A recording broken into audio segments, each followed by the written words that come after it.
परम प्रेममय श्री श्री ठाकुर श्रीचरण मोर भूमिष्ठ प्रणाम। समस्त दादा माँ मान मोर आंतरिक आनंदित जयगुरु। अन्य समस्त गुरुजन और प्रतिप्रत्यक को मोर भक्ति श्रद्धा और प्रणाम। आशा करे समस्त भलरे अछंती। परम प्रेममय श्रीचरण में समस्त सर्वांगीण मंगल प्रार्थना करे। आज रे पाठटी आलोचना करने को जाऊँगी। प्रसंग सत्यानुसार किसी कथा आपण मानक पढ़ी शुणेबी। यही कथा भितर आम जापर जे प्रकृत पक्षरे प्रेमटा कौन।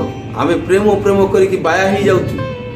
प्रेमटा कौन मु कहूँ मु बापा को भल पाए, श्रद्धा करे, भक्ति करे, माँ को भल पाए, स्त्री को भल पाए, पुओ झील समस्त को भल पाए एमती कही था। किंतु असल रे प्रेमटा कौन, क्या प्रेम कह जाए सेटा आम जानिଛୁ कि? जदि जानी ना जानवर इच्छा जदि अच्छी आप ठीक जगह अच्छा आज पाठटी निश्चित भाव में शुणु आपण उपकृत हेबे। ठीक अच्छे तो आसतु आउ कथा व्यय न करी पाठर असल कथार जीवा। परम प्रेममय श्री ठाकुर श्रीहस्त लिखित सत्यानुसार गोटे बाणी अच्छी जो बाणीटी प्रेम कर किंतु आसक्त हो ना। बाणीटी पाठ होला परे परम पूज्यपाद श्री पितृदेव द्वैपायन को आलोचना करबे कहले। द्वैपायन कहउचंती भल पाओ किंतु बद्ध रुह नाही, माने आबद्ध हुओ नाही, निस्वार्थ भाव में भल पाओ।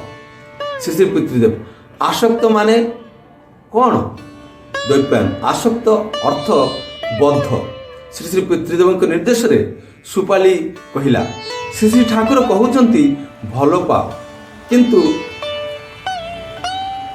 तांको प्रति टाण, भल पाओ किंतु ता प्रति टाण, खराबटा को समर्थन करिवनी, जीवरी न करिवो। श्री श्री पितृदेव कहउचंती द्वैपायन मध्य सेही कथा ही तो कहिला। आ प्रेमर अर्थ कौन? भक्तिर गाढ़त्व ही प्रेम। भक्ति आसीछि भल धातु। भल धातु और अर्थ सेवा, आश्रय, दान, प्रतिग्रह और अनुराग।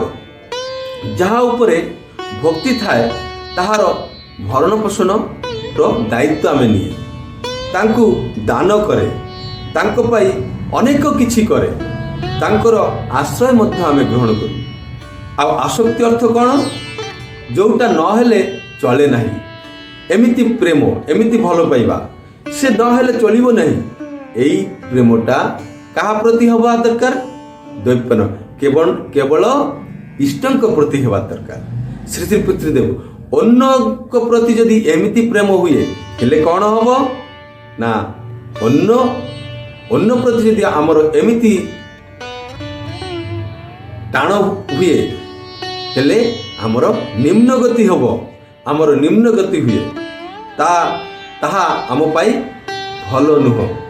जेपरी प्रसून तुमर बंधु, मनकर तुमर मांकर देह अति खराब, औषध आनिबा पड़िबो, बजार जीवा पाई कही नांती हेले माँ कहले औषध आनिबा पाई, किंतु तुमे कौन कहलो कल? मांकर कथा न शुणी तमे चलीगल सांग घरे। जो सांग को न देखिले तुमर चलू नहीं, रही पार नहीं। एटा ही होची बंधुंक प्रति, सांगंक प्रति आसक्त। आसक्त हवा यह कहती। ठाकुर कौन कहते? प्रेम कर किंतु एमिति टाण इष्ट प्रति, इष्ट को छाड़ी, इष्ट को व्यतीत आउ कहा प्रति जेपरी न हुए। प्रेम कर किंतु एमिति टाण बा एमिति आसक्ति जमती आउ कहा प्रति न हुए, ताकू जमती आउ कहा प्रति न हुए इष्ट को व्यतीत हेले कौन हबो ना? आमर निम्न गति हबो। जमिति बीड़ी सिगारेट रो नेशा जेतेबेले हुए सेतेबेले, निशा जेतेबेले हुए सेतेबेले से निशा माने बीड़ी सिगारेट न हेले चलू नाही। जहाँ किछि हो पछे बीड़ी सिगारेट को छाड़ी परिबनी, सेटा मझिरे मझिरे दरकार एका। सांगंक प्रति मध्य सेही भली। राजा भरतंकर कहानी सुनिच तो? राजा भरत ବହୁତ ଧାର୍ମିକ ଥିଲେ। ହରିଣ ଶାବକକୁ ସେ ପ୍ରାଣ ସମତୁଲ୍ୟ ପ୍ରେମ କରୁଥିଲେ, ଭଲ ପାଉଥିଲେ। ହରିଣର କଥା ଭାବି ଭାବି ସେ ମୃତ୍ୟୁବରଣ କଲେ। ପରଜନ୍ମରେ ସେ ହରିଣ ରୂପରେ ଜନ୍ମଗ୍ରହଣ କଲେ। ସ୍ତ୍ରୀ ପୁତ୍ର ପରିବାର ଅଛନ୍ତି, ଏମାନଙ୍କ ପ୍ରତି ମଧ୍ୟ ପ୍ରେମ ରହିବା ଦରକାର। ଏମାନଙ୍କୁ ମଧ୍ୟ ବହୁତ ଭଲ ପାଇବା ଦରକାର। ମନ ପ୍ରାଣ ଦେଇ ଭଲ ପାଇବାକୁ ହୁଏ। ଅନେକ ସମୟରେ ଆମେମାନେ ଜାଣିଛୁ ଏଇଟା କରିବା ଠିକ୍, ସେଇଟା କରିବା ଠିକ୍ ନୁହଁ, କିନ୍ତୁ ଆମେ କ'ଣ କରୁଛେ? ଯାହା ପ୍ରତି ଆମର ଆସକ୍ତ ଥାଏ ଆମେ ସେଇଟା ହିଁ କରୁଛେ। ଯଦି ଖରାପଟା ପ୍ରତି ଆସକ୍ତି ଥାଏ ଆମେ ଖରାପଟା ହିଁ କରି ପକାଉଛେ।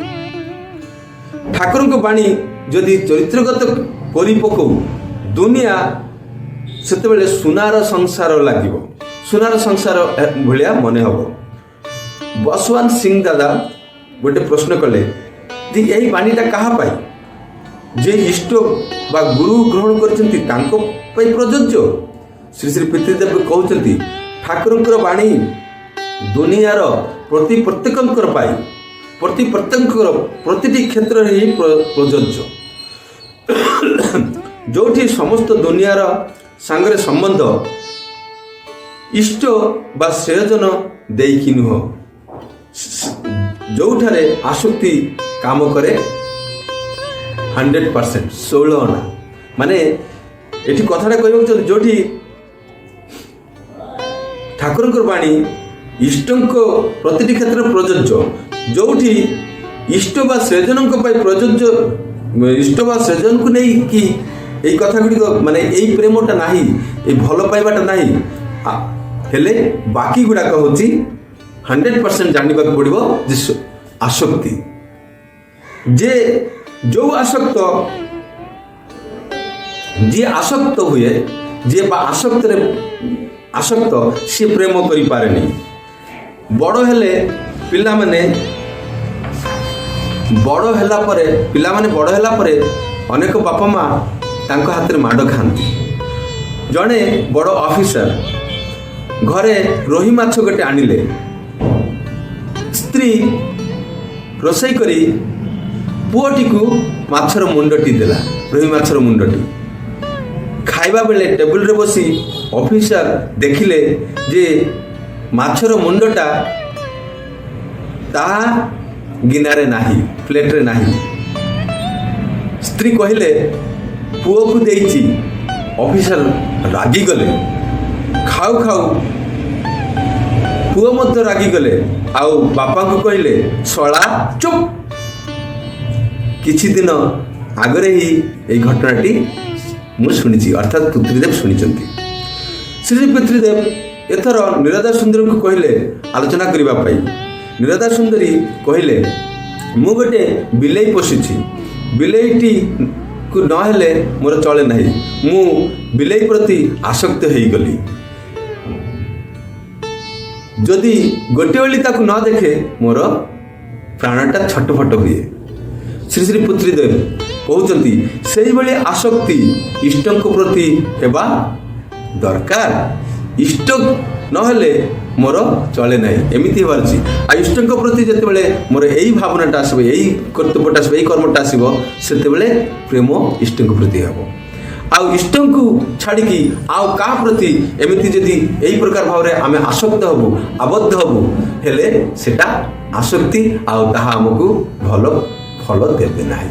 ତେଣୁ ଶ୍ରୀ ଠାକୁର କହିଛନ୍ତି ପ୍ରେମ କର କିନ୍ତୁ ଆସକ୍ତ ହୁଅ ନାହିଁ।